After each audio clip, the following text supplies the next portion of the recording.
Bienvenidos todos. Agradecemos la presencia de cada uno. A quienes nos ven desde las redes sociales, por favor, si se pueden identificar de manera a controlar la asistencia. Es un día más en este ciclo de seminarios en nombre de la Facultad de Filosofía de la Universidad Nacional de Asunción, en especial de la Dirección de Investigación de la carrera de Letras, la Academia Literaria de la carrera y la Academia Paraguaya de la Lengua Española. Hoy tenemos la grata compañía de un maestro con letras grandes, el profesor doctor Ignacio Roldán Martínez, cuya ponencia es Desarraigo e Identidad, la raíz errante de Natalicio González. Ignacio Roldán, doctor en Literatura Hispánica y Teoría de la Literatura por la Universidad de Navarra, es actualmente profesor de Métodos de Investigación Literaria en el Máster en Estudios Avanzados en Literatura Española y Latinoamericana y de la Enseñanza de la Gramática, el Léxico y la Ortografía en el Máster de Didáctica de la Lengua en Educación Infantil y Primaria, ambos en la Universidad Internacional de La Rioja, UNIR.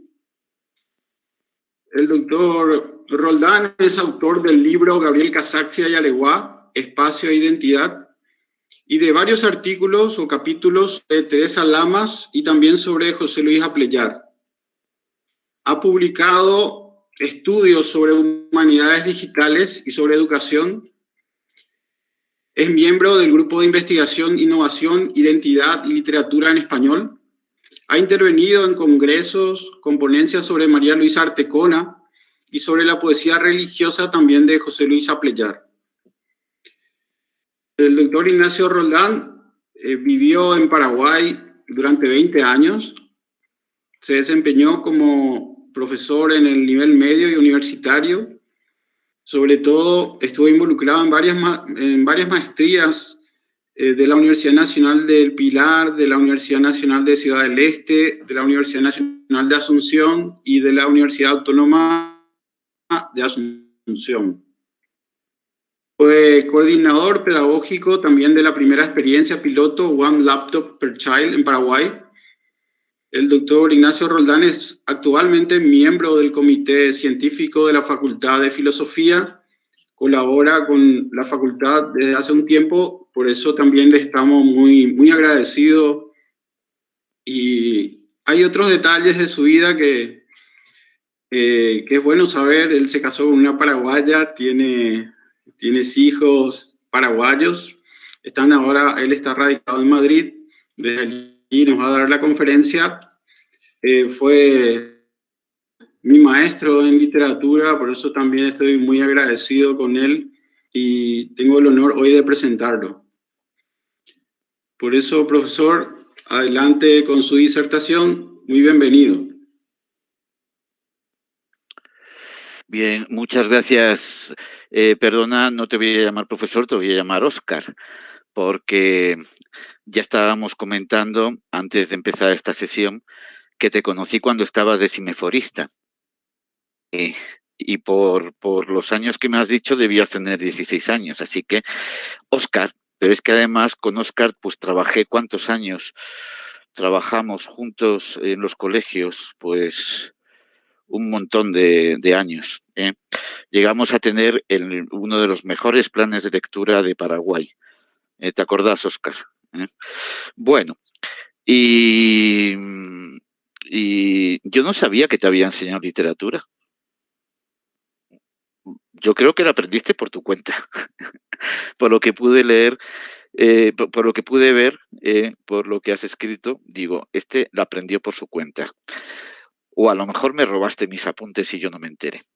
Bueno, me estaba acordando cuando has mencionado mi tesis doctoral, que fue Gabriel Casaxia y Aleguá, Espacio e Identidad, me estaba acordando que esa tesis la hice en la línea 54, que recorría el camino por los empedrados desde Lambaré hasta República Argentina, era la forma que tenía yo de conseguir leer los textos que tenía que leer para hacer la tesis.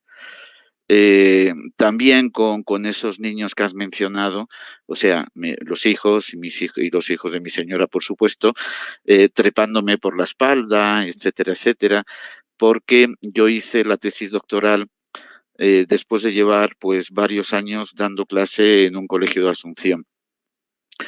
Y, y bueno, cuando uno la hace ya un poco mayor, pues tiene que saber compatibilizarlo con sus obligaciones laborales, familiares, etcétera, etcétera. Me metí con el tema de Casaxia por una casualidad, porque el director de tesis de la Universidad de Navarra, Javier de Navascués, una vez que había pasado por Paraguay, pues había comprado unas cuantas obras y entre ellas La babosa de Casaxia. Y entonces me dijo, pues, ¿por qué no lo haces sobre Casaxia? Ya que yo me he leído La babosa y puedo orientarte mejor. A mí me interesaba el tema de la identidad paraguaya por aquello de que yo siempre he visto a Paraguay como un misterio. Es un país que se puede definir como muchos otros, como cualquier país latinoamericano, y sin embargo tiene algo distinto, especial, algo que hace que sea incomprensible para los que no han vivido ahí y han llegado a quererlo, ¿eh? Y entonces, para mí, sigue siendo un misterio Paraguay, pero en aquel tiempo lo era de forma especial y entonces buceé en su literatura. ¿Qué es lo que me presentó Gabriel Casaxia? Pues Gabriel Casaxia me presentó, sobre todo a partir de La babosa, aunque antes con el Guajú, me presentó una visión un poco negativa del Paraguay. Una visión, evidentemente, que él la contemplaba como fruto de la historia. Y yo siempre me acordaba que el director del colegio para el que trabajamos, el profesor, doctor Oscar Pintasilgo y yo, siempre, que era catalán de España, siempre me decía, hay que hablar muy bien de Paraguay por todas partes, porque Paraguay ha sido un país injustamente tratado. ¿eh? Siempre se le ha visto, pues, la visión negativa, la visión que se ha tenido de fuera, pues, ha sido muchas veces negativa. Entonces me decía, hay que hay que hablar muy bien, o sea, rescatar todo lo valioso que tiene de Paraguay para darlo a conocer como un país verdaderamente valioso. Este señor del que hablo, Pablo Pramaso, pues era un enamorado de Paraguay. De hecho, sus restos reposan en el cementerio de la Recoleta. Bien, y entonces yo, pues, llevado por esa idea, dije, tengo que presentar la otra visión de Paraguay.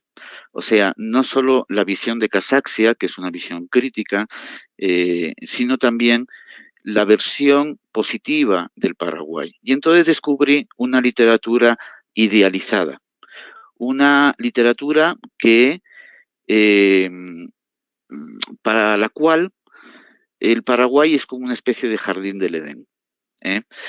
Esta, esta literatura pues surge sobre todo después de la guerra de la Triple Alianza. Y es lógico que surja. O sea, cuando uno retrocede a los años de después de la guerra de la Triple Alianza, pues uno se imagina el país como ha quedado. Ha quedado desolado, ha pasado de todo. ¿eh? Eh, Incluso es visto con menosprecio por las fuerzas invasoras, incluso también empieza a haber una visión muy autocrítica de los paraguayos consigo mismos, y entonces pues surge entre muchos la necesidad de volver a recuperar ese orgullo que le ha sido arrebatado. Esto nos lo enseña hoy la psicología cuando habla de autoestima, por ejemplo, en los alumnos. Oye, si no tienes autoestima a un buen nivel, te vienes abajo. Y en ese momento en que el Paraguay estaba destrozado, en el que todavía no entiendo cómo Paraguay consiguió seguir existiendo porque lo lógico es que hubiese desaparecido como país, era lo esperable, pues parte de la recuperación del Paraguay es volver a tener una buena imagen de sí mismo. Y entonces surge la exaltación. La exaltación que pone por las nubes al Paraguay. Por ejemplo, Parodi, por ejemplo, Victorino Avente, por ejemplo, Venancio López. Después vendrá Guanes en algunos de sus poemas.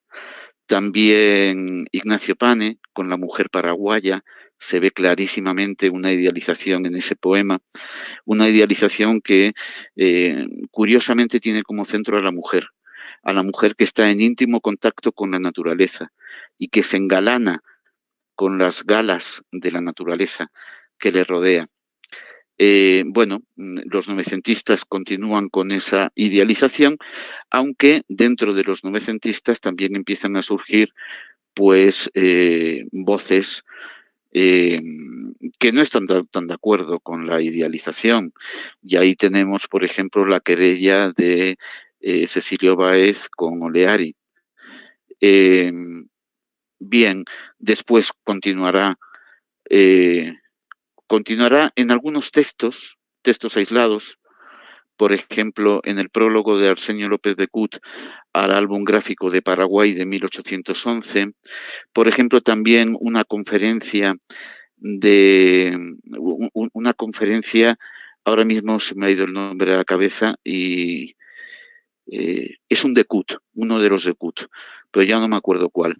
Una conferencia que tiene lugar en el Ateneo Paraguayo, donde habla de la necesidad de hacer una literatura basada en unos paisajes que tienden a la idealización. Insisto, tendría que buscarla, porque la estoy citando de memoria y como les comentaba a los que están aquí presentes conmigo, a estas horas de la noche parece mentira, pero a mi edad, a estas horas de la noche, en aquellos tiempos, a estas horas de la noche estaba totalmente despierto. Ahora me he tenido que preparar un café porque se me duerme la cabeza. Por lo tanto, si tengo algún fallo de memoria, pues me vais a disculpar. Bueno, después continúa también la corriente de idealización en una autora que a mí me encanta, que es Teresa Lamas. Teresa Lamas Carísimo, de Rodríguez Alcalá. Primero en Tradiciones del Hogar, después en La casa y su sombra. Hay un relato de La casa y su sombra, que ya es de la década de los 50, que es precioso y muy revelador. Ahora mismo, si es que el parón producido por la pandemia lo permite, se va a publicar un artículo mío sobre De aquel viejo dolor. Un relato que me encanta, una maravilla desde el punto de vista narratológico. A Genet le encantaría estudiarlo, pero es que además muy representativo de lo que es el periodo de idealización y la necesidad de volver a un pasado que se siente como glorioso. Y eso que Teresa Lamas, pues no era muy lopista que digamos, entre otras cosas porque le caía muy mal Madame Lynch, pero fijaos que a veces la literatura está por encima incluso del pensamiento. Y bueno, pues hay otros textos que podrían considerarse de la literatura de la idealización del Paraguay, sobre todo del espacio paraguayo, por ejemplo, Concepción Leyes de Chávez, Madame Lynch, que es una novela a la que debo mi matrimonio. Porque yo no sé si está por ahí presente en Facebook mi señora, que me dijo que a lo mejor asistía, pero me acuerdo que antes de ser novios leíamos juntos ese libro, el de Concepción Leyes de Chávez, Madame Lynch. Todavía me acuerdo del paseo del Mariscal López con Madame Lynch desde el cementerio de la Recoleta hasta Trinidad entre naranjos. Bueno, pues parte de esa corriente idealizadora es la raíz errante de Natalicio González.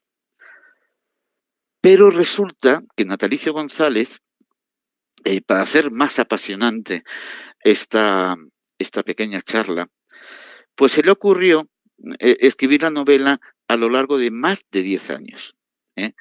Seguramente pensaba en mí y decía, voy a fastidiarle a Nacho Roldán, la voy a escribir en 10 años para obligar a resumir esos 10 años, más de 10 años, en apenas una hora de conferencia, ¿no? Y entonces la escribió en más de 10 años. Resulta que cuando Natalicio González empieza a escribir La raíz errante, Casaxia todavía no ha escrito el Wahoo, ¿eh? Y cuando acaba de escribir La raíz errante, Casaxia ya ha publicado La babosa. O sea que es apasionante ese periodo, que además coincide, fijaos con qué coincide, primero con la caída del Partido Liberal del poder, la asunción de los febreristas. Después, esa época tan complicada de Morínigo, que no se sabe muy bien de qué corriente es, pero que acaba entregando el poder a los colorados como consecuencia de la Revolución del 47. Una revolución muy dura. Yo me acuerdo, antes hemos citado a María Luisa Artecona de Thompson, yo trabajé con María Luisa Artecona, el doctor Oscar Pintasilgo también, y yo me acuerdo cuando me contaba la revolución del 47. Ella vivía por la calle Montevideo y decía, es que a veces íbamos a comprar el pan entre disparos. Por parte de la familia de mi señora, también allá en la casa de Benjamín Acebal, pues tanto colorados como liberales se escondían en la casa de su tía, que estaba en la puerta con un rifle o con un fusil, para una escopeta, para decir, acá no pasa nadie, estos son mis protegidos, porque la gente se mataba entre sí. Entonces, era una época muy dura. Una época que equivale, en cierto modo, a la transición que hay del liberalismo al peronismo en Argentina. Se parece muchísimo del liberalismo al Partido Colorado de tinte agrario, que se da también en Paraguay. Adelanto una cosa, recordaréis el relato de Cortázar, Casa Tomada, esa oligarquía liberal que tiene miedo porque el pueblo, o sea, los descamisados, que en Paraguay serían los punandí, pues asaltan, o sea, tienen miedo de que asalten la casa. Eso se ve en Casaxia.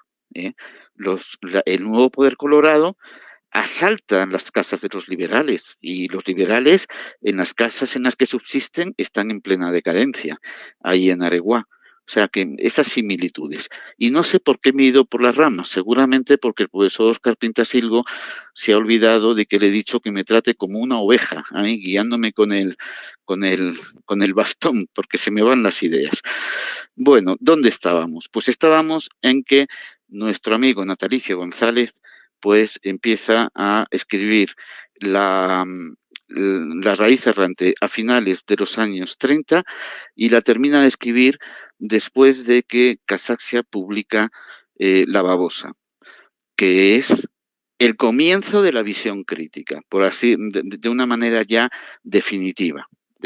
Antes ha habido visión crítica, incluso también en Natalicio González la hay, pero de una manera que decimos cambia la literatura paraguaya y la literatura paraguaya se abre al mundo, es con Casaxia, que definitivamente rompe con ese proceso idealizador. Era de esperar, no sé si os habéis dado cuenta, aquello que nos explicaban en los colegios, la historia es como un péndulo, ¿no? Vamos, de lo positivo a lo negativo, de lo positivo a lo negativo, o sea, de una corriente a su opuesta, después nuevamente una corriente similar a la que se había abandonado, y entonces el péndulo, ¿no? Pues idealización, ¡pam!, Casaxia. Y entre medias, de repente nos encontramos, pues a lo mejor con Mancuello y la perdiz, que, que tiene algo de crítica, pero también idealiza. Bueno, pues aparte de todo lo que he dicho, hay que tener en cuenta otra cosa. Natalicio González es seguramente uno de los pensadores más consistentes que ha tenido Paraguay. No digo que haya que estar de acuerdo con él, Nosotros analizamos la literatura, como texto literario. Yo muchas veces cuando leo algunos de los textos de Natalicio González, por ejemplo, Bases y tendencias de la cultura paraguaya, pues digo, acá Natalicio está forzando mucho la mano. Esto un historiador como, por ejemplo, Eric Caballero, que estuvo en que creo que todavía sigue en la Nacional, un historiador paraguayo, pues diría, acá Natalicio González no tiene nada de razón en esta interpretación que hace de la historia. Y yo seguramente le daría la razón. Pero cuando digo que Natalicio González es uno de los pensadores más sólidos que ha dado la cultura paraguaya, me estoy refiriendo al carácter de sistema que tiene su pensamiento. O sea, que todos los elementos están relacionados entre sí. Todos los elementos están relacionados entre sí y nos entrega una interpretación del Paraguay. Una interpretación del Paraguay que a más de a uno le asustará. Yo, por ejemplo, con mi señora no hablo de Natalicio González porque me tira los trastos a la cabeza. y seguramente a lo mejor tendrá razón. Pero es que además, Natalicio González vive una época muy complicada. O sea, él dirigió los guiones rojos en la Revolución del 47. Y claro, en una época tan complicada, pues es lógico que despierte antipatías o simpatías. Insisto, nosotros, desde el punto de vista de la literatura, no nos metemos en ese asunto. Si nos metiéramos en ese asunto, ya estaríamos actuando como historiadores de la política o como antropólogos o como sociólogos o como... Bien, entonces, La raíz errante es novela de la tierra. Novela de la tierra, que hay otras dos obras, El surco guaraní de Bazán y después Follaje en los ojos de Rivarola Mato. Generalmente, en este tipo de narrativa, lo que se da es una ideologización del espacio. Ideologización del espacio. Generalmente, todas las corrientes que pretenden hablar de la tierra de un país como componente esencial de la identidad de ese país, generalmente suelen ideologizar el espacio. O sea, el espacio se convierte en un vehículo del pensamiento. Lo va a hacer Natalicio González. Natalicio González lo va a hacer ¿en qué sentido? Lo va a hacer en el sentido de que va a encontrar en la tierra, en el espacio rural, ese espacio que surge por una humanización del espacio selvático, va a encontrar en él las bases de la identidad paraguaya. Lo va a idealizar. Y cuando se vea el personaje despojado de ese entorno idealizado, de ese espacio rural idealizado, va a ser por la injerencia de un pensamiento extraño, que en el caso de la raíz errante coincide con las leyes que vienen de los gobiernos liberales que hay en Asunción. Bien.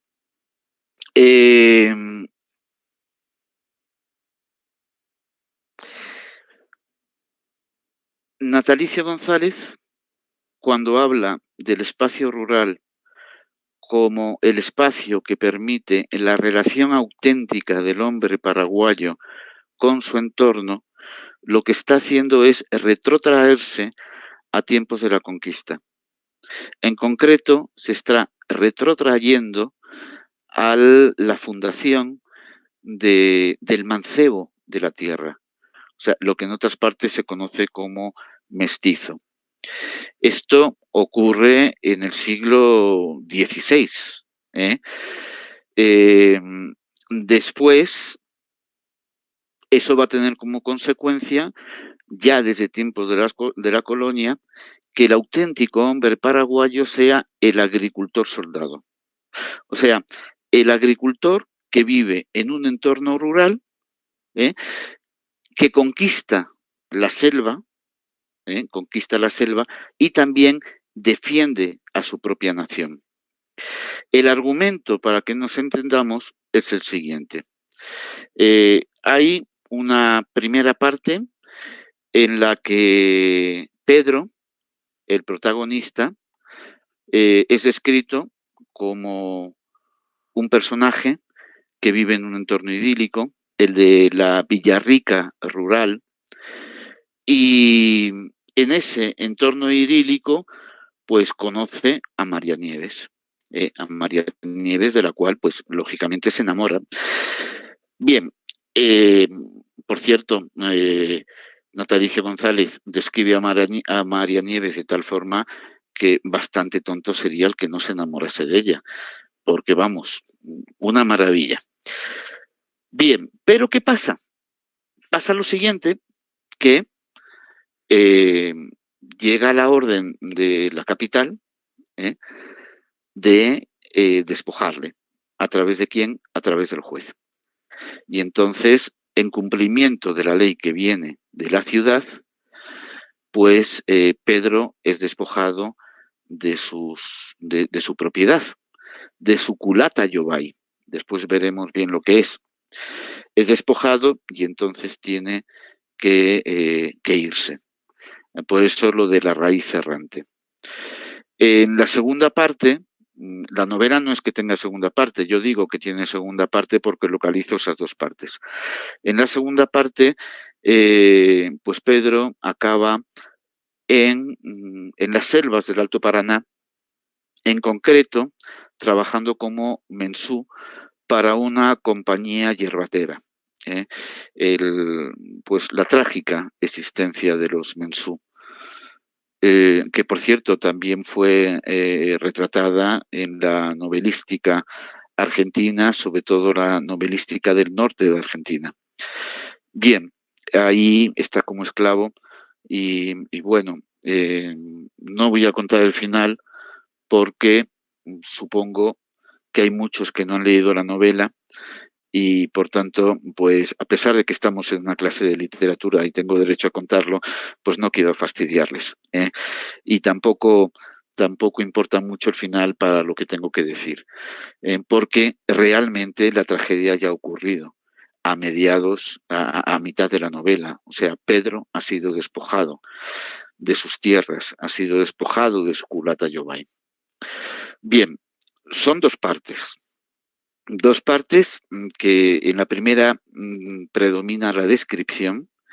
¿Por qué? Porque se trata de dar cuenta de esa integración armónica del agricultor en el entorno rural y además está el cronotopo del idilio. Acordaos, el idilio entre Pedro y María Nieves. Os acordaréis de la noción de cronotopo de Bakhtin. Bueno, resulta que en el cronotopo del idilio hay muy poca acción, pero muy, muy poca acción. ¿Por qué? Porque lo que interesa es la descripción. En cambio, en el cronotopo del viaje, que es el que se da en la segunda parte de la raíz errante, pues en el cronotopo de viaje pues hay más acción. ¿Por qué? Porque hay más movimiento. Aunque no tanta. Yo siempre he pensado que Natalicio González no es un narrador, es más bien un ensayista. Y entonces le cuesta narrar. Se nota a veces que cuando quiere narrar realmente lo que está haciendo es describir que los movimientos de los personajes son como un pretexto para la descripción de lo que esos personajes ven. Bien, entonces, evidentemente, hay un poco más de acción en la segunda parte que en la primera, porque Pedro se ve despojado. El que haya poca acción en la primera parte de la novela y haya mucha descripción, también nos habla a las claras de que ahí, en Natalicio González, lo que está haciendo es idealizar el paisaje. Por eso se detiene tanto en la descripción. Y no solo en la descripción del paisaje, sino también en la descripción de las costumbres del lugar, que también van a estar idealizadas, como vamos a ver después. Bueno, el espacio rural es el espacio que le corresponde al auténtico ser paraguayo, ¿eh? El espacio rural. Pero es un espacio rural que está rodeado de la selva. ¿Qué es la selva? Pues la selva realmente es el caos, es la exuberancia. En la selva se da todo abigarrado. Por eso, una persona que no es letrada en la selva se pierde en ella, ¿eh? Y llega a sentir miedo y ve a la selva como algo hostil. ¿Por qué? Porque no puede hacer un mapa de la selva. ¿Cuándo surge el espacio rural? Cuando robamos espacio a la selva y cuando de alguna forma humanizamos ese espacio que le hemos robado a la selva. Bien, al principio aparece una selva. Pedro está ahí con su perro Sultán, va de caza, ¿eh? Y entonces, analizando lo que dice Pedro, pues nos damos cuenta de varias cosas. Nos damos cuenta de que efectivamente la selva es exuberante, caótica, abigarrada. Hay una profusión de especies vegetales y animales, una profusión de sonidos, pero Pedro sabe moverse dentro de ella. Pedro sabe distinguir entre los elementos de la selva. Ha aprendido a encontrar esas rutas escondidas en la selva. Bueno, realmente no es que las haya encontrado, es que él las hace. Aprendiendo a leer los distintos elementos de la selva, aprende a trazar las rutas y a no perderse en la selva. Y eso lo ha hecho desde pequeño. Por eso llama a la selva, le llama espacio amigo y le llama también espacio familiar, porque desde su infancia ha aprendido a leer la selva, como si de un libro se tratara. Bien, nos soltáis a cualquiera de nosotros, europeos, en una selva como el Amazonas y lo más seguro es que acabemos llorando, picados por los mosquitos, perdidos en medio del bosque, etcétera, etcétera, etcétera. En cambio, a un indígena del Amazonas le soltáis por la selva y se mueve de lo más natural. Es un espacio amigo para él. Para el europeo, sin embargo, es un espacio hostil, enemigo. Bien, es importante esto de que Pedro haya aprendido desde pequeño a leer la selva. Después, cuando se encuentra en la otra selva, cuando ya ha sido despojado de su morada y está en la selva del Alto Paraná trabajando como mensú, Pedro va a percibir la selva como enemiga, y va a tener que aprender nuevamente junto con su amigo Pulé, que es también otro mensú, va a tener que volver a aprender a leer la selva para que la selva deje de ser hostil y pase a ser nuevamente amiga. Y el mismo Pedro se va a acordar de la selva de su infancia, aquella que le era cercana. Bien, ¿por qué estoy hablando de la posibilidad de leer la selva? Pues por una razón muy sencilla. Natalicio González considera, tanto en su artículo Bases y tendencias de la cultura paraguaya como en La raíz errante, considera al espacio rural como el espacio idílico, natural para el hombre paraguayo, el espacio idealizado, el espacio en el cual todo es armonía, en la que todos los elementos están relacionados armónicamente entre sí. ¿Y cómo ha surgido su espacio? Pues imprimiendo a la selva una primera humanización. ¿eh? Esa primera humanización que hace que le arrebatemos un espacio a la selva, lo convirtamos en tierra de labranza, pero sin perder el contacto con la selva. Por eso hablo de una primera humanización. En este sentido, tiene mucha importancia, estoy buscando porque está un poco, de esto pensaba hablar al final, pero como siempre acabo rompiendo el orden y... sí, acá, la culata Yobay. La culata Yobay es una construcción que yo supongo que conocéis, porque sois paraguayos. Si no lo conocéis, pues es porque a lo mejor sois muy jóvenes, y hay que conocerlo. Pero la culata Yobay es esa casa en la cual las habitaciones están en los extremos y en el centro de la casa hay un techado. ¿Por qué? Porque le faltan dos paredes, la del frente y la de atrás, que es por donde pasa la corriente. Especial para sentarse ahí a tomar tereré cuando hace mucho calor, porque ahí se forma corriente. Generalmente las habitaciones, las de la auténtica Cubata Yobay, según Natalicio González, son semicirculares. Os leo la descripción. Fijaos lo que dice Natalicio González.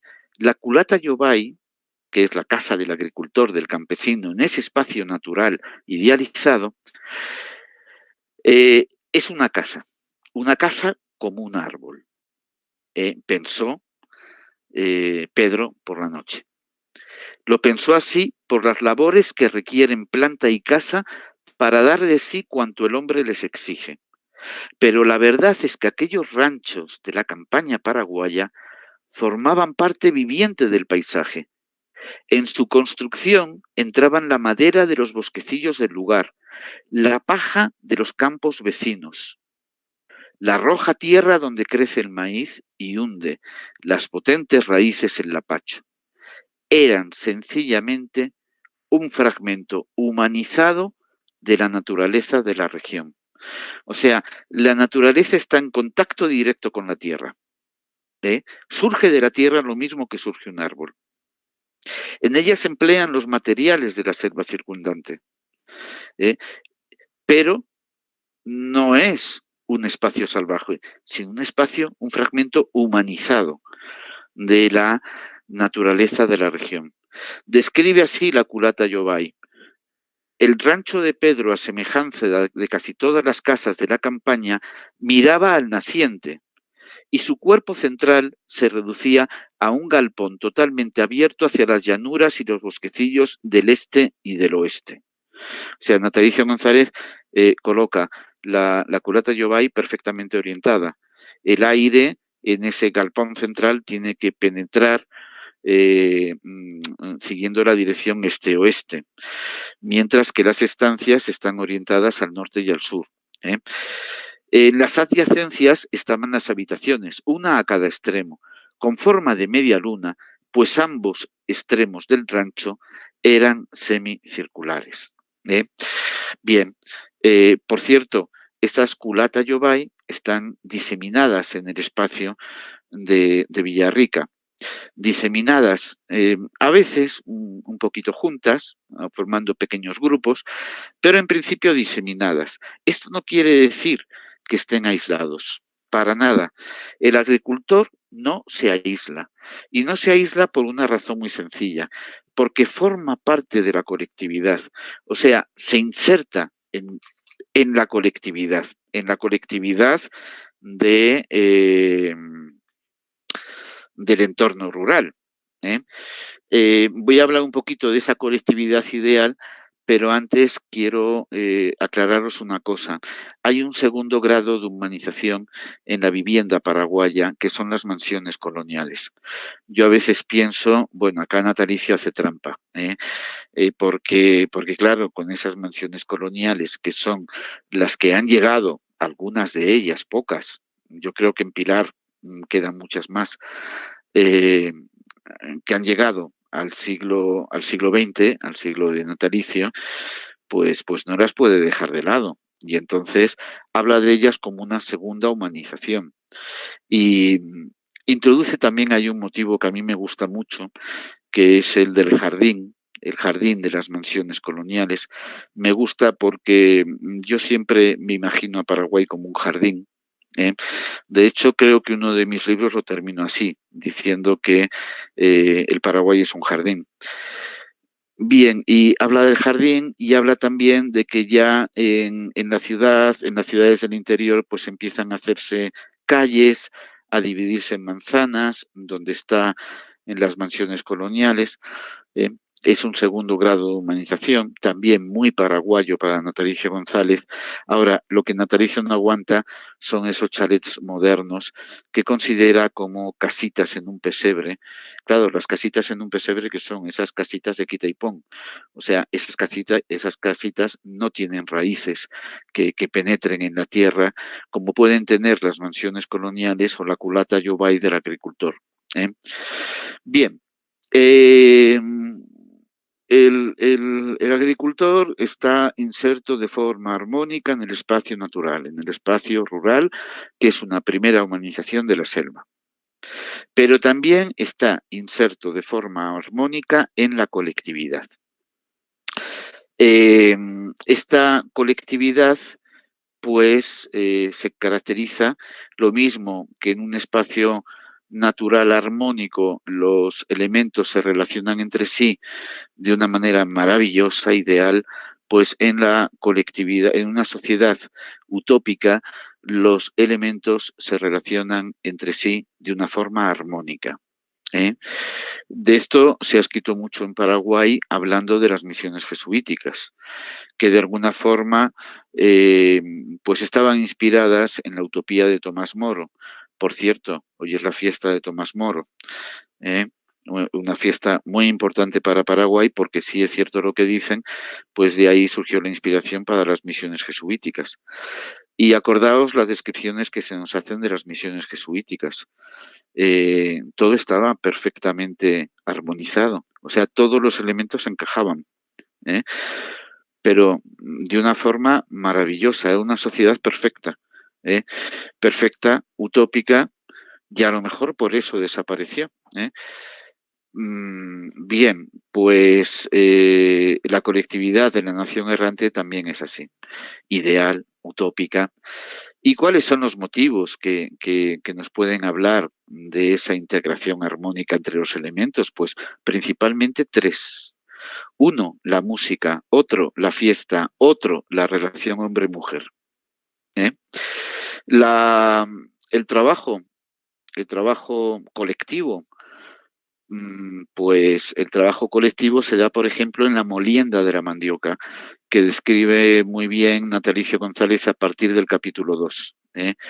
¿Y qué vemos en el trabajo de la mandioca? Pues primero, que todo el mundo va a trabajar voluntariamente. ¿Por qué? Porque responden a una ley natural, a una ley a una ley de solidaridad a la que el paraguayo se adhiere de manera natural. No es como la ley que viene de la ciudad, que al no ser natural es una ley impuesta. Y como además en aquel tiempo gobiernan los liberales en Asunción, pues Natalicio González lo que dice es que el liberalismo es una imposición extranjera que no entiende al Paraguay. Con lo cual es lógico pensar que la ley que proviene de ahí pues no es natural, es una ley forzada que hay que imponer de forma coercitiva. En cambio, la ley natural, que es la del trabajo mancomunado, la del trabajo solidario, esa ley no hay que imponerla. Todo el mundo se apunta de forma natural. Esto nos recuerda muchísimo pues al mito o al tópico de la Edad de Oro. Acordaos que la Edad de Oro procede, por ejemplo, ya lo menciona Hesíodo en las Teogonías, pero después lo menciona Virgilio en las Geórgicas, y es la Edad de Oro es esa época en que la tierra, esa época de la antigüedad, en que, por un lado, la tierra es muy fecunda, o sea, da de sobra lo que necesita el hombre, pero a la vez, la sociedad es una colectividad solidaria entre sí. ¿Eh? Es una sociedad utópica. Eso lo dejan muy claro pues, los estudiosos de la Edad de Oro. Por cierto, nuestro amigo natalicio, cuando contempla lo que sería la Edad de Oro en Paraguay, pues va haciendo un seguimiento histórico, habla de que mientras que en otros países surgía el capitalismo, acá en Paraguay no había ni dinero, ¿eh? Todos tenían de todo, y todos eran solidarios entre sí, no necesitaban dinero. Y al final, ¿qué es lo que hacen cuando llega la independencia? Pues hombre, pues hacer una cesión al Estado. El Estado, principalmente el Estado de los López, es el que se preocupa porque a nadie le falte nada. Las estancias de la tierra pues tendrían esa función. A nadie le falta nada. El Estado se asegura de ello. Y el Estado, digamos que marca un máximo y un mínimo de propiedades. O sea, todos tienen que tener para comer. Y te puedes hacer rico, pero no demasiado. Básicamente eso es lo que dice Natalicio González, que en el fondo supone que esa edad de oro, ese ideal de la edad de oro, ha sido cedido por el paraguayo al Estado, a un Estado de tipo lopista, que es precisamente el que después, acordaos que siempre se ha identificado en Paraguay pues al coloradismo como lopista y al liberalismo como antilopista. Que por cierto son unas dicotomías que el Paraguay ya tiene que superar, porque ya sabéis, como nos ha enseñado esta pandemia, todos remamos en la misma barca, o nos salvamos todos o nos hundimos todos. Hay que lograr pues ese reencuentro. Bien,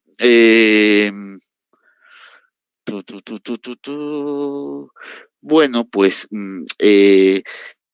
claro, en esa edad de oro se ve también en la Villarrica que está describiendo nuestro amigo Natalicio González.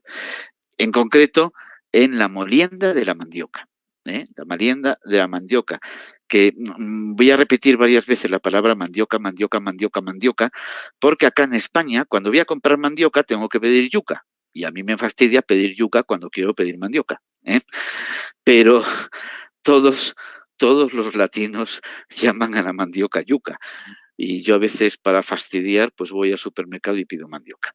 Lo mismo que pido mamón en vez de papaya, para fastidiar. Porque creo que Paraguay es el único país donde se llama mamón a la papaya, ¿no? ¿No? No sé. Pero vamos, que yo pido mamón. Seguimos. En la descripción del trabajo de la molienda de la mandioca llama la atención que aparecen muchos elementos musicales. Y es que, claro, una colectividad armónica, pues lo primero que hace es cantar. ¿Qué expresa mejor la armonía que la música? Cantan mientras trabajan, incluso cada vez que pueden organizan una fiesta, un baile. Eh, claro, ahí entiendo yo, entre paréntesis, ahí entiendo yo lo de la ley natural del trabajo solidario, porque si te van a organizar una fiesta, te van a organizar un baile, pues lógico que te vas a ir ahí a trabajar voluntariamente. Ahí entiendo perfectamente lo de esa ley natural del trabajo y no cuando pues estás obligado a trabajar porque el Estado lo dice, a pagar la renta, a pagar Hacienda, a pagar no sé qué. Ojalá volviésemos a aquellos tiempos del trabajo. Bueno, después, ¿qué llama la atención aparte de la música, del baile, etcétera, etcétera? Pues una cosa que siempre me ha llamado en la idealización del Paraguay en su literatura, que es que la condición necesaria para la idealización es la mujer, ¿eh? La condición necesaria para la idealización es la mujer. En concreto, una mujer que está en relación estrecha con la naturaleza, ¿eh? Acordaos, por ejemplo, que en el poema La mujer paraguaya de Ignacio Apane, ¿cómo son los ojos de la mujer? De un negro ubapurú.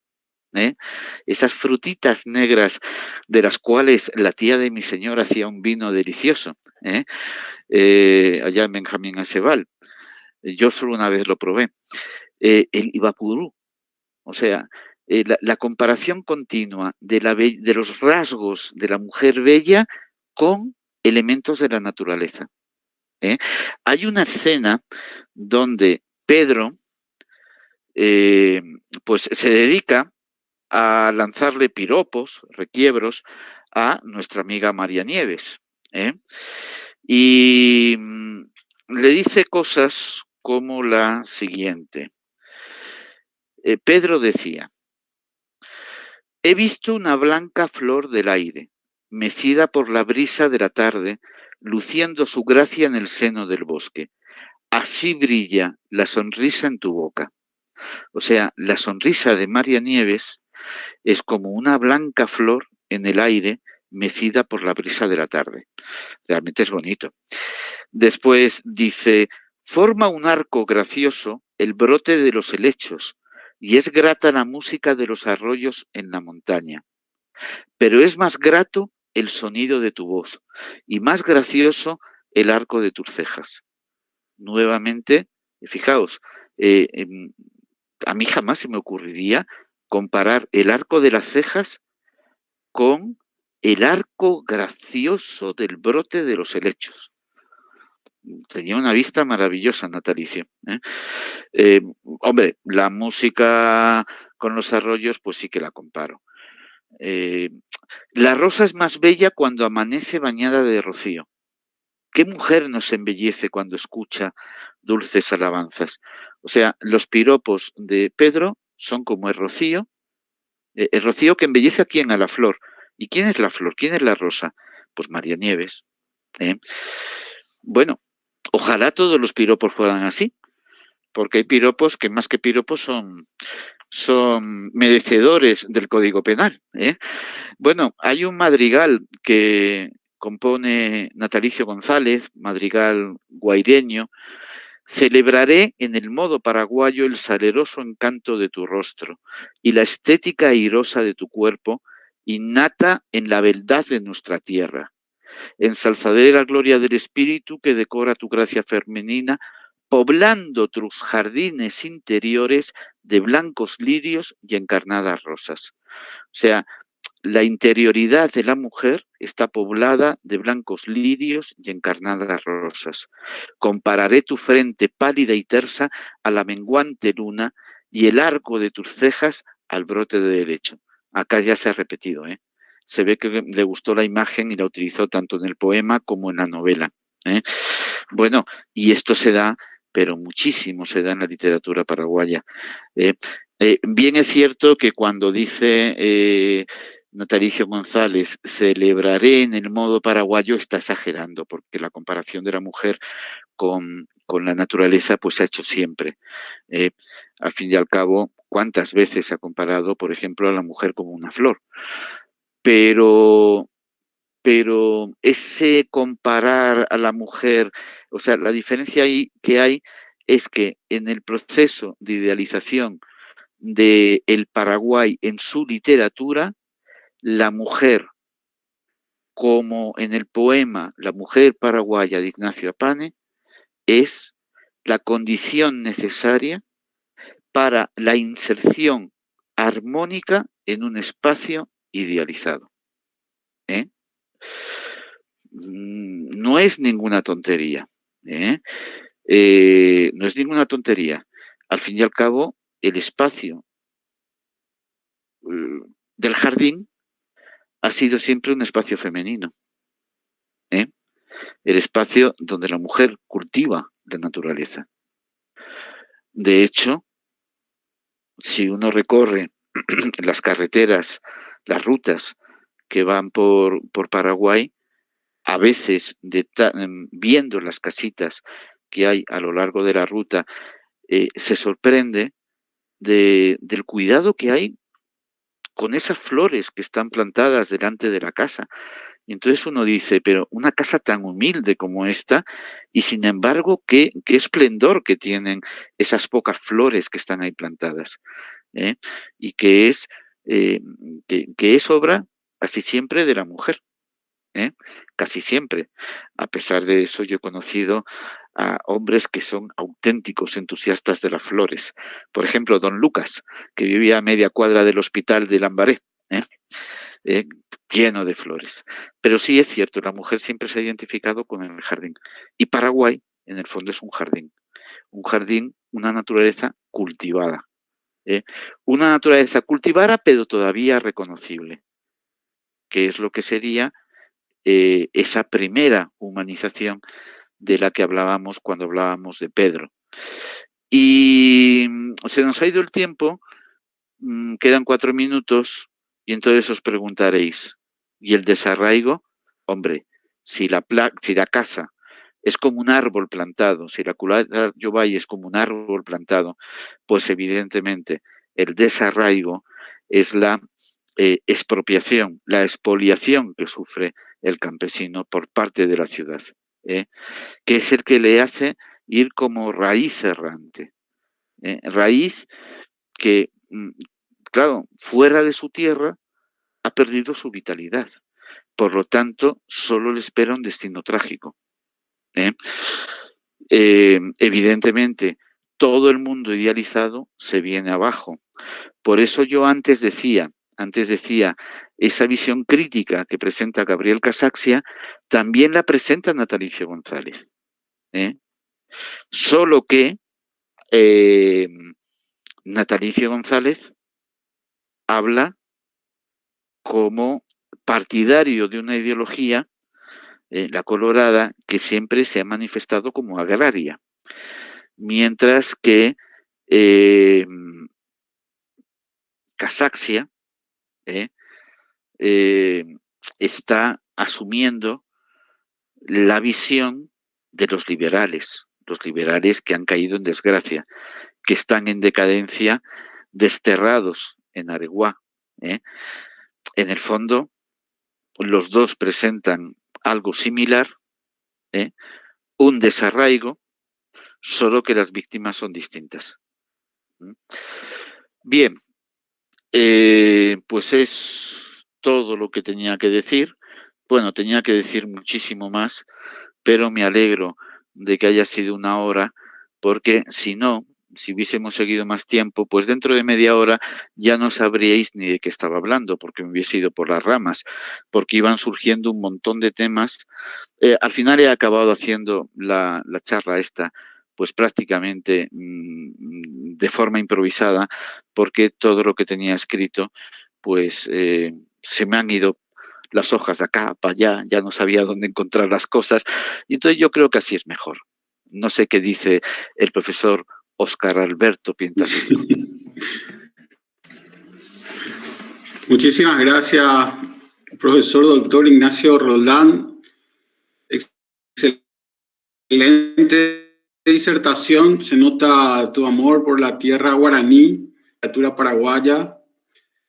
Sé que, aparte de Casaxia, hay muchos otros escritores que, bueno, tenés en mente seguramente para algún proyecto, así como ya lo has hecho con Natalicio González.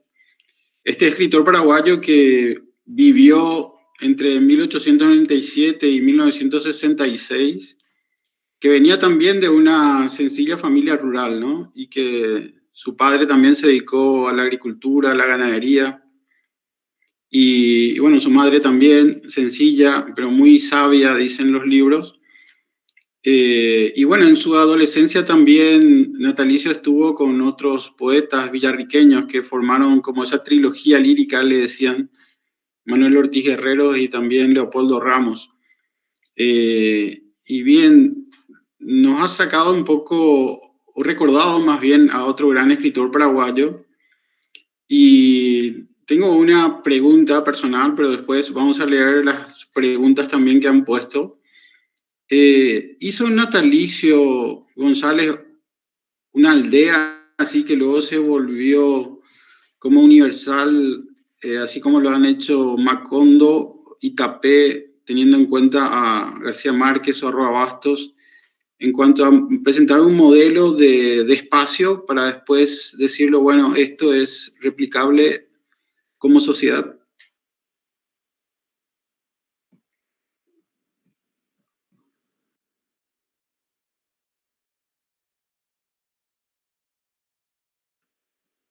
Ahora, bien, como has mencionado a Macondo, yo me imagino que la pregunta se refiere a un espacio mítico, ¿eh? Que es una creación exclusivamente literaria. En ese sentido, no, yo creo que natalicio no, porque la voluntad de natalicio no es narrativa, es ensayística. ¿Eh? De hecho, es muy semejante lo que dice en Bases y tendencias de la cultura paraguaya con lo que dice en La raíz errante. Hay expresiones calcadas de un artículo que es ensayístico a la novela, pero expresiones calcadas, incluso prácticamente iguales.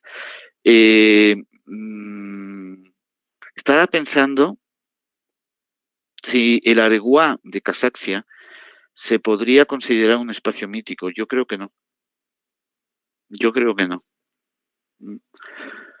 Que en el sentido de Macondo tampoco el Areguá de Casaxia. Y en la literatura paraguaya, claro, yo estoy hablando de una perspectiva de crítico literario, ¿eh?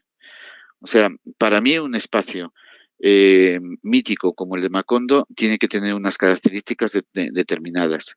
O sea, tiene que ser un espacio cerrado en sí mismo, tiene que ser un espacio aislado, tiene que ser un espacio que haga, en el cual se dé una genealogía, ¿eh?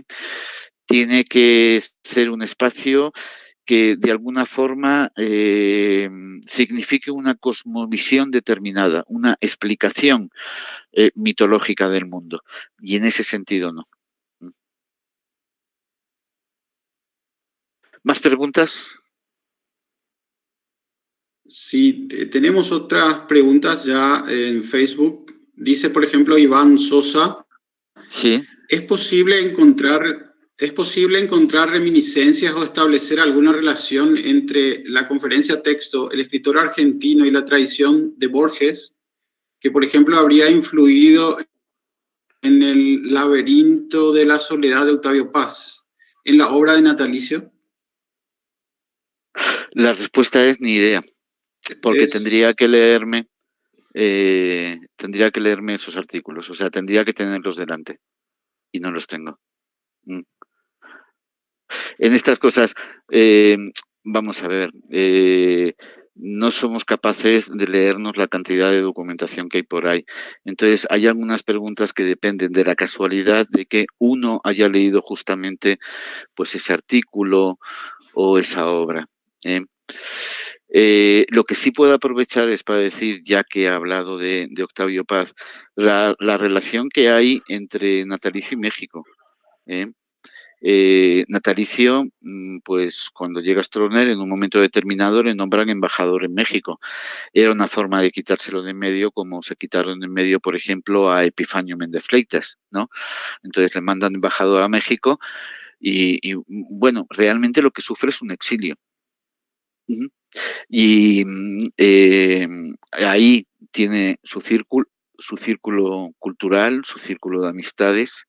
Y después también Natalicio es importante por otra cosa que se me ha olvidado mencionar, que es lo que le liga, por ejemplo, con Roa Bastos. Roa Bastos trabajó para Natalicio en la revista Guaraña. ¿Eh? La revista Guaraña, que fue una revista cultural muy importante en la época. Alguna edición de La raíz errante es de México. no de Paraguay. Bien. Qué lástima no haber Perfecto, profesor.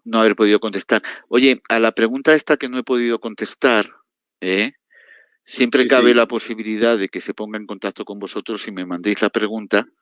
Entonces, lo que hace un profesor, que es investigar el tema y contestar. Sí, fantástico. Por otro medio, pues se Lía, contesta después. exacto. Gracias, profesor. Lía González dice, saludos, profe Ignacio, un gusto escucharlo. María Cecilia Vera dice, qué grande, profe. Adri Licitra también, saludos al profe Adri. Ignacio. Sí, sí. Bueno, Joaquín Mateo también saluda. Así que hay algunos comentarios muy positivos. Oye, ¿y Vamos a Javier ver si Viveros no hay... está por ahí? No lo veo todavía. Belén Álvarez dice, qué análisis más interesante y enriquecedor nos ha dado, doctor Ignacio. Muchísimas gracias. Bien, mis Raquel, disculpas. Espera un momentito, le comento a ella sí, mis disculpas porque mi deseo hubiera sido hacerlo con un PowerPoint para que quedase todo de una forma más clara. Pero como era la primera vez que lo hacía a través de Meet con la Universidad Nacional, no me atreví. Preferí asegurar y no meterle PowerPoint, simplemente por eso. Sí. muy bien. Nuevamente las obras de natalicio.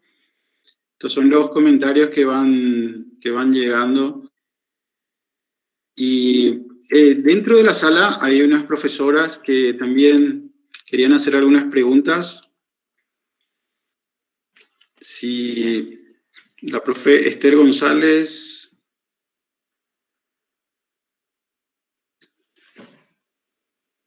a ver, la profesora Estela María Vallejo, que está con nosotros también, si tiene alguna pregunta.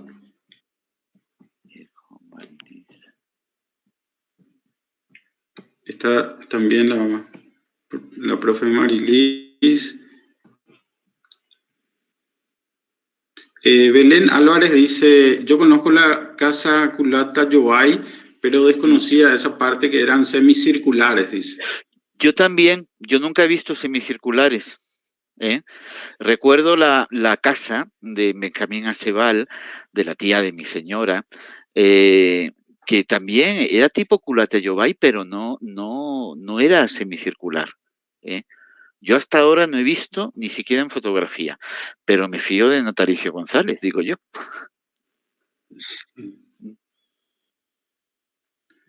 Fantástico. Muy bien.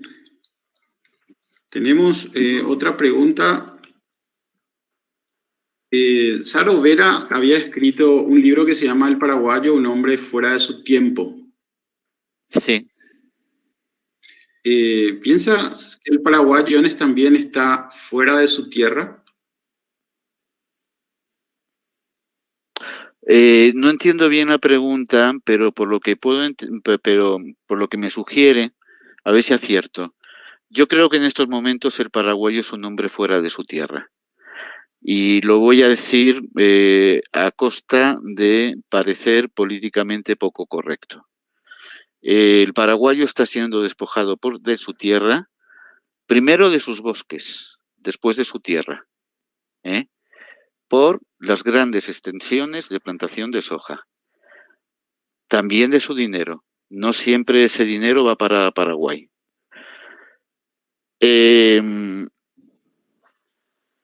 Ha habido muchísima inmigración a las grandes ciudades, en especial a Asunción, de paraguayos pues despojados de la tierra que podían tener en el interior. Las consecuencias, pues entre otras cosas, son la enorme delincuencia que hay en las grandes ciudades. Yo me replantearía en estos momentos de Paraguay qué ha pasado con esas cosas buenas que tenía Paraguay, con la propiedad de la tierra por parte de los agricultores, de los campesinos, que pudieran tener su chacra, su medio de vida digno. Yo me acuerdo cuando llegué a Paraguay, había pobreza, pero no había la miseria que he visto después. que he visto después, por ejemplo, la miseria que se veía cuando uno se bajaba del 9 allá en Cubisec, enfrente del seminario, y veía pues esa familia indígena, esa madre, los niños descalzos, incluso con mucho frío, como el que estáis teniendo hoy. Bueno, ¿de dónde venían? Ellos no eran agricultores como Pedro, eran indígenas, dueños de la tierra incluso antes que el campesino Pedro. Si estaban ahí es porque han sido despojados de su tierra. Y también mencionar, ¿por qué no?, lo de los bosques. Yo cuando llegué a Paraguay en el 88, todavía en Caguazú, toda esa zona, pues se exportaba madera. Eran de las mejores maderas que llegaban a Europa, ¿eh? Esos bosques desaparecieron. O sea, Paraguay se convirtió incluso llegó a importar madera cuando antes tenía toda la madera que tenían. Y después cuando ves las fotos de Paraguay y ves esos grandes monocultivos que lo único que hacen es empobrecer la tierra, te preguntas, ¿y los que estaban ahí cultivando esa tierra, dónde están ahora? Creo que el paraguayo, en cierta forma, o en ciertos sectores del Paraguay se han visto despojados de la tierra, ¿eh? Pero bueno, eso lo digo ahora porque como estoy tan lejos, si alguien me quiere pegar, pues primero tiene que cogerse un avión y venir a pegarme, ¿eh? Entonces me aprovecho para decirlo. Si estuviera en Paraguay sería más discreto. Muy bien. Doctor, una pregunta. Dice, la generación de Natalicio González estuvo en una vida política convulsa, muy inquieta, Sí. aquejada de revoluciones, golpes de Estado y demás. ¿De qué manera todas esas revoluciones, golpes de Estado, ayudó ese contexto histórico en su producción literaria? Mira, desde el punto de vista de la literatura, yo soy partidario de la censura. ¿Sabéis por qué? Porque cuando hay censura surgen las mejores obras literarias. O sea, los escritores se rompen la cabeza para burlar la censura y les salen unas obras literarias maravillosas. Bueno, esto que digo en broma se puede aplicar a esos periodos revolucionarios. O sea, cuando todo está tranquilo, pues no pasa nada. ¿De qué vas a escribir? En cambio, cuando la cosa está complicada, pero qué maravilla. Tienes para escribir todo lo que quieras, tienes para interpretar a través de tu narrativa lo que está pasando, de dónde venimos, a dónde vamos. Las épocas convulsas, las épocas de crisis, siempre ayudan a la creatividad por parte del ser humano, en este caso la literatura. Y yo creo que, evidentemente, esa década marca un antes y un después, no solo en Paraguay en general, sino en su literatura. De hecho, de forma recurrente se suele volver a esa época para estudiar la literatura paraguaya, para entender la literatura paraguaya. Uno siente la necesidad de acudir a lo que se hizo en esa época.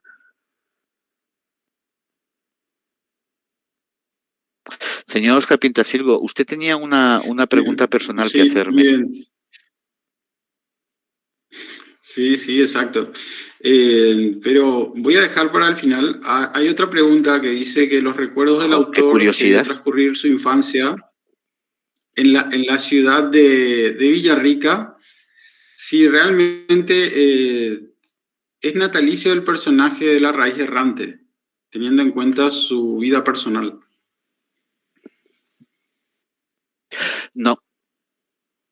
No puede serlo porque natalicio no fue mensú. Ahora, si nos referimos a la primera parte, a la que yo considero la primera parte de la raíz errante, esa que ocurre en su Villarrica natal, podría ser, Podría ser. Al fin y al cabo, uno siempre está escribiendo de sus recuerdos. Y uno de los recuerdos más poderosos es la infancia. ¿eh? Por ejemplo, hay otro autor que no se puede explicar sin su infancia, que es José Luis Aprellar. La infancia de José Luis Aprellar, el recuerdo de la infancia, explica gran parte de su literatura. Pues lo mismo con Natalicio.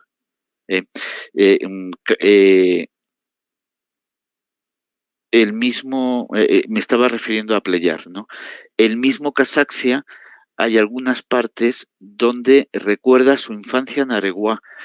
Y es muy curioso porque una literatura tan desidealizadora como la de Casaxia, cuando recuerda él en su vida personal el Areguá de su infancia, lo hace con tintes idealizadores. No sé, no me acuerdo si era en el prólogo o dónde que aparecía. O en su correspondencia, no me acuerdo. La correspondencia con su hermano. Bien.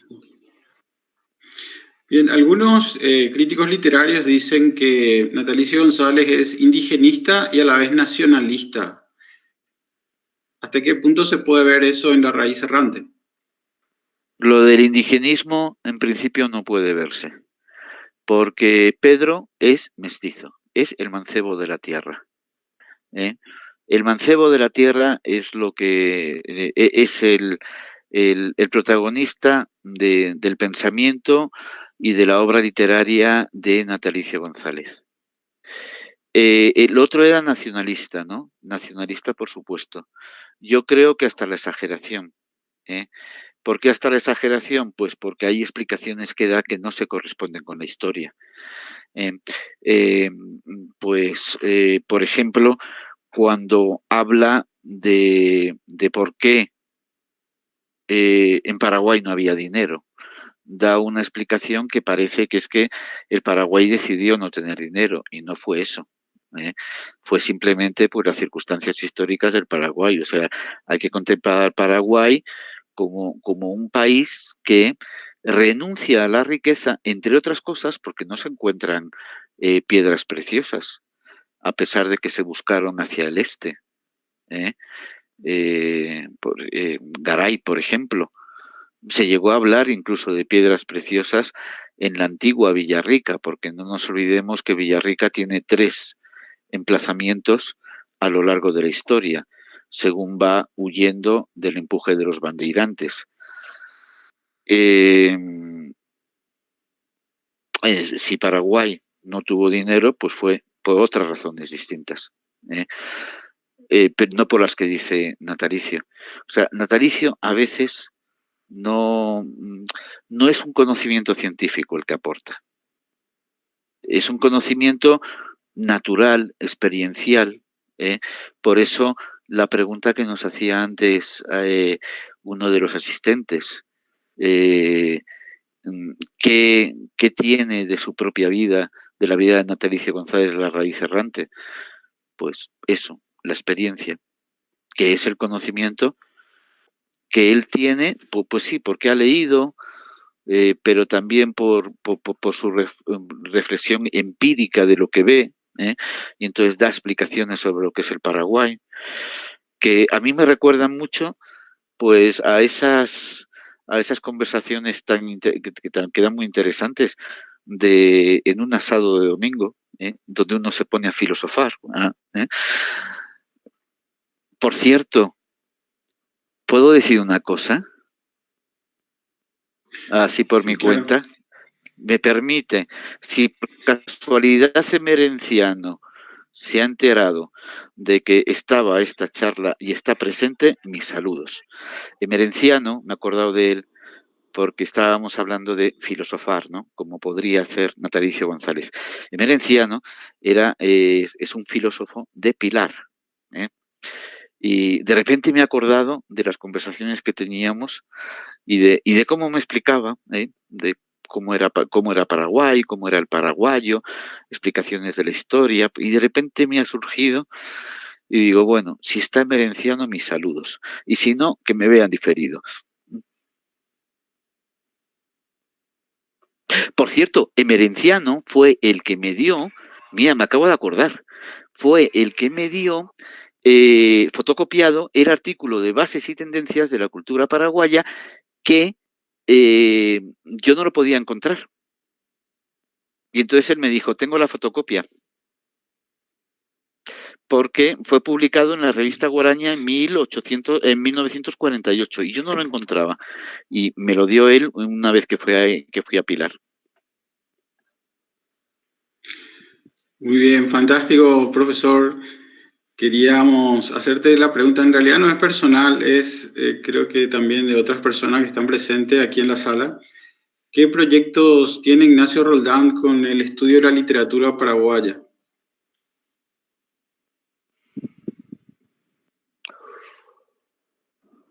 Mira, la respuesta ahora mismo es ninguno. Por una razón muy sencilla. Durante más de un año me he dedicado a sobrevivir. La cabeza ha estado en chip de supervivencia. Supervivencia en la universidad donde trabajo, supervivencia a nivel personal y familiar, porque lo que hemos vivido este año ha sido una locura. En medio de esta supervivencia y cuando me despierto, me desvelo a las 4 de la madrugada o a las 2 de la madrugada, pues a veces pienso, ¿cómo me gustaría escribir sobre natalicio, sobre Mónica Bustos, la obra Chico Bizarro, Las Moscas, que me gustó mucho, toda esa narrativa al revés que hace hasta el momento originario. Me gustaría soñar con una Universidad Nacional de Letras que esté a primer nivel en cuanto al estudio de la literatura paraguaya y sea reconocida en el mundo. Me gustaría también investigar sobre cómo hacer llegar la literatura a los pobres jóvenes que pueblan nuestros colegios y escuelas, que es quizá una de las cosas más interesantes que hay, porque la docencia en los colegios es súper interesante, especialmente a los adolescentes. Y me gustaría también, pues hablando de los jóvenes y a los adolescentes, pues ver cómo una formación literaria les puede ayudar a reflexionar sobre la necesidad de que Paraguay se convierta en el paraíso que siempre quiso ser, pero no sé si alguna vez logró. Como decía con un amigo, paseando por Villamorra, decía, Paraguay podría ser un paraíso. Y al final decíamos los dos, pero no lo es. Y sin embargo, es parte consustancial del Paraguay ser un paraíso. Ya lo hablaba Roa Bastos cuando decía que los guaraníes iban en busca de la tierra sin mal. Y casualmente se pararon a orillas del río Paraguay. La tierra sin mal. Bueno, me gustaría que eso de alguna forma fuera posible y colaborar con que los jóvenes tuvieran la formación suficiente para ello. Y yo creo que parte de la formación es artística y literaria, que en la literatura se encuentra gran parte de esa pregunta sobre qué es el Paraguay. O sea, ideas de un sonámbulo que se desvela a las 3 de la madrugada. También me gustaría formar equipos de un lado al otro del océano. Por eso, cada vez que la doctora Marilis me sugiere, me invita a algo, pues le suelo decir que sí. En el fondo me da pánico escénico. Yo no tengo vergüenza de hablar delante de nadie, pero cuando me pongo a hablar de Paraguay, como Paraguay me importa mucho, pues tengo pánico escénico, ¿no? Y a pesar de eso, a la doctora Marilis siempre le digo que sí, porque pienso que hay que formar esos equipos. Hay que formar esos equipos que permitan, pues, fomentar la investigación, qué es el Paraguay a través de su literatura, etcétera, etcétera, etcétera. Oye, Óscar, ¿has acabado ya de hacerme preguntas? Fantástico. Muy bien, es que ya hemos terminado. Ya, pero Así espera un que te segundito. agradecemos. Espera un segundito. ¿Puedo Tengo decir una una cosa? pregunta. Ay, Dios mío, Marilis, qué miedo. Marilis, tienes que ser buena conmigo. No me hagas una pregunta difícil. No. Perdón. En realidad, la profesora Esther González Palacio te hace llegar un comentario. Sí. Al agradecer al eminente profesor Roldán su participación tan interesante y especialmente afectuosa para nuestra tierra, le recomiendo de natalicio un cuento que adoro, La muerte desviada, del paraguayito que encuentra menos valor en su propia vida ante la del jefe de quien depende la patria. Es un comentario que te hace la profe Esther González Palacio. Sí, y agradezco porque esta tarde, cuando estaba pensando en esta pequeña conferencia, me estaba acordando de la figura del Caraiguazú. Y yo creo que en el fondo, por ahí van los tiros en el comentario que me hace Esther González Palacios. El Caraiguazú al que se entrega el alma de una nación para que la conduzca. Y evidentemente, si él encarna al pueblo, pues evidentemente uno tiene que morir antes que muera el Caraiguazú. Que por cierto también me hace recordar de un relato de Teresa Lamas, por el que se hizo conocida porque ganó un premio, que no me acuerdo cómo se llama, si es Vengadora o qué, donde una madre dispara contra su hijo en la guerra de la Triple Alianza y le mata porque el hijo viene con las tropas aliadas luchando contra Paraguay. Y yo siempre pensaba, Dios mío, esta madre, pero ¿cómo le pega un tiro a su pobre hijo? Bueno, sería más o menos la misma filosofía.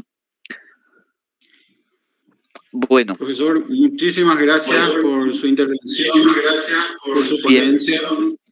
Una cosa, en nombre, como conozco a mucha gente allá en Paraguay, especialmente alumnos que pasaron por los másteres, yo mañana voy a revisar el Facebook por si le tengo que mandar algún recuerdo especial a alguien. Sí. Muy bien, fantástico. En Unidad de Filosofía 1 de la Dirección de Investigación de la Carrera de Letras, de la Academia Literaria de la Carrera y también de la Academia Paraguaya de la Lengua Española, les damos muchísimas gracias, agradecemos sus palabras, el amor también por el Paraguay, por la literatura paraguaya, y fue un placer disfrutar con usted en este tiempo de sus conocimientos y esperamos verlo pronto por aquí. Bien, recordar también que el próximo seminario será el lunes 28 de junio a las 18. La ponencia Cine y Picaresca en la película Siete Cajas, a cargo de la doctora Rafaela Fiore.